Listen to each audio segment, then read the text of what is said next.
Hello and welcome to the KitPlus TV News Roundup. Now, something slightly different this week, you may notice.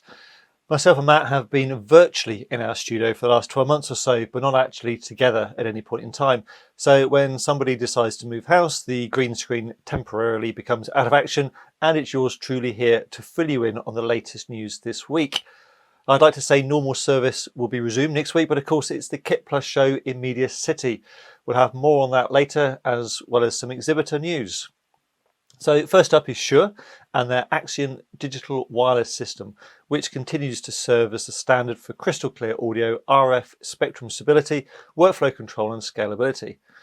Now, to help bring these unmatched wireless capabilities to new and existing customers, they've introduced the ADX 5D portable receiver. It's a dual channel portable wireless slot receiver that provides superior RF performance, spectral efficiency and transparent audio quality. Now, Shure has a big presence at the KitPlus show next week, where not only will you be able to see the ADX 5D, but they're also running a seminar session exploring digital RF for broadcast, asking if your wireless gear is still legal, and also looking at location sound.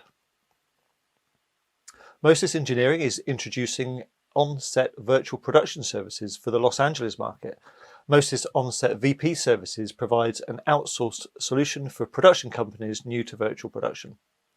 So this is a unique Mo-Sys concept designed to empower cinematographers and directors who can now focus solely on imaging and storytelling without the time drain of organising their own virtual production workflow or needing advanced knowledge of the latest technology. Near at home, you guessed it, you'll find a Mo-Sys at the KitPlus show. You can see their virtual production solutions at the show, but they'll also be running a session on the shortage of trained VP technicians, which threatens to derail the escalation of virtual production. It's one to watch, I think, and it's an issue faced across the whole industry right now. Channel 4 has booked studio space again at Dock 10 this autumn. That follows a run-through of programmes last year to introduce and develop ideas in an affordable and sustainable way from a range of independent production companies from around the country. As part of this initiative, the broadcaster tested 7 primetime quiz ideas in a short window at Dock 10 last year, with 2 ideas being commissioned for a full series.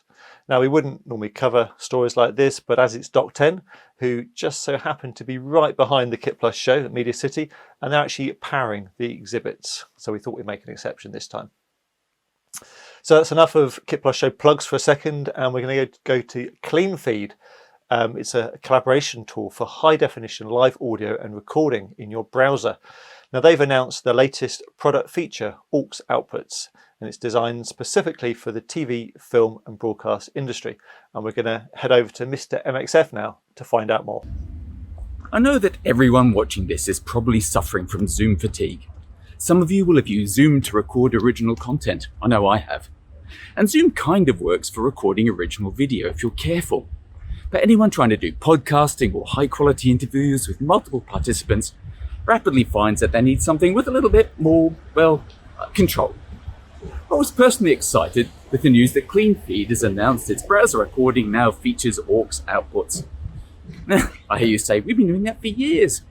Well, yes, on tie lines and maybe outside broadcasts, but when you need a solution in a hurry, because you're on holiday, there's a medical emergency, you've got a deadline, and the only tech available to you is the public internet, it can be a lifesaver. The audio quality was excellent, and they seem to have balanced out the technical issues between audio quality, flaky networks, and optimized for different genres. Who knows? It might just be the solution for the next episodes of Bruce's Shorts. Good job, Cleanfeed. Thanks, MrMXF, and you can check out all of Bruce's shorts at mrmxf.com. So on with the news now, and Pebble and Nevion have announced a new integration between Pebble Control, which is Pebble's IP connection management solution, and VideoIPath, Nevion's orchestration and SDN control software. The integration enables Pebble Control customers to control SDNs in addition to the traditional IGMP-based networks that could already be controlled by the solution. It's a self-contained, scalable and easy to configure IP connection management system built specifically to enable broadcasters to make the transition to an all-IP facility without the need to deploy a bespoke enterprise solution. We'll be sharing more details on Pebble Control at the KitPlus show. Just in case you didn't know, that's the 6th of July, Media City. Check it out at kitplusshow.co.uk. Universe 4 from Maxon is now available. The latest subscription-only release features Electrify for creating electrical effects on images, footage and logos. Texturized motion for blending animated textures with footage for sketchy stop-motion looks. And analog for simulating dynamic analog retro TV styles, noise, interference and CRT effects. LiveU and Blackbird, who we both had those on the show recently, have announced that Mediengruppe RTL Deutschland chose their newly pre-integrated live news solution to enhance live coverage of this year's regional elections. The project was managed by CBC, the production and technology IT company of Mediengruppe RTL Deutschland. Now, we're going to take a look at something pretty powerful from BriteShot. You may remember they pivoted their manufacturing strategy last year with a range of coronavirus air filtering and decontamination products. Let's see what they got now. With the advent of electric cars coming, like the Teslas, and now that Ford is making their most popular pickup, the F-150 electric, obviously things are changing.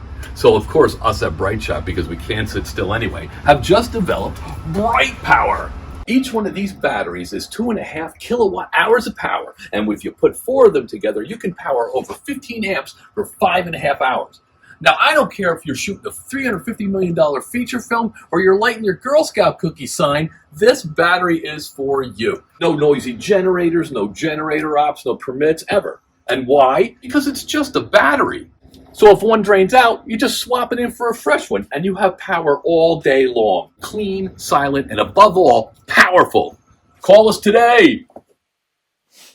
Well, there you go. Looks pretty powerful. M6 Group have selected Quortex to stream its radio services throughout the world using the Quortex IO SaaS offering. Now, Quortex provides an end-to-end turnkey service from the mezzanine feed to the end user and delivers 55 radio station channels to millions of listeners on any kind of device compliant with HLS. Marshall Electronics has partnered with NETGEAR to offer 3 of the company's M4250 network switches for Pro AV applications. The M4250 PoE capabilities are the ideal fit for Marshall's IP cameras and controllers, providing an easy to set up IP camera controller switch solution for its customers.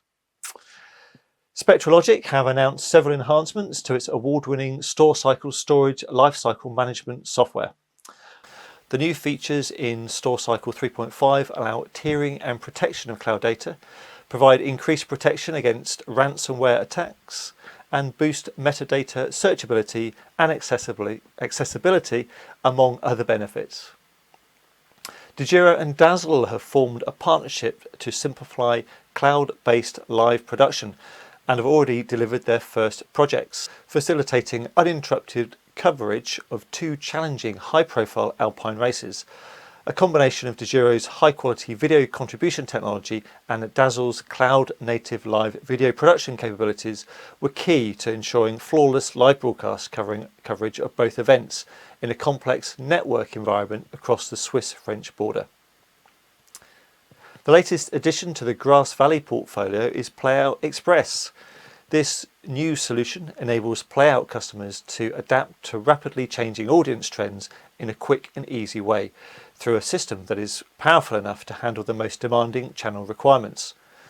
With Playout Express, broadcasters and rights holders can quickly originate more content across more pop-up feeds and social media without the overhead of complex and lengthy installation projects. GV Playout Express was built to be deployable by the customer within a day.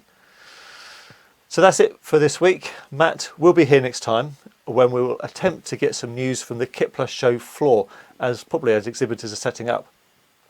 So here's just a quick rattle off of some of the highlights you can expect to find at the show next week. There's the StreamStar X4 live production system, Fujinon's GFX 100 and 100S, Hitomi's amazing Matchbox, JVC's GYHC 500, 900, their KM IP6000 IP Vision Mixer, and a range of PTZs. You'll be able to test out the wonderful Magic Video Box, see the Miller range of tripods, Glensound's Dante and live networking solutions, and immerse yourself with Mo-Sys VR. Check out the Panasonic AWUE150 PTZ, their CX line of camcorders, and learn about the Keros live production platform. See Shure's new ADX 5D portable wireless receiver, Portaprompt's range of prompters, the Red Komodo 6K, and Sennheiser's latest mobile solutions. Sony will have the Cinema line cameras, the FX3, FX6 and FX9, the PTZ range, and the BRC cloud-based switcher for virtual production. Promotion Hire will be there introducing their LED department that specialises in virtual production and XR stages. There's new Aero LED lighting solutions, and the list goes on. Check out the website for more, and there's free registration. We really do hope you can make it to the show. It's going to be great to see people face to face again in a COVID-safe environment. We'll both be back next time, I hope, and we'll see you then.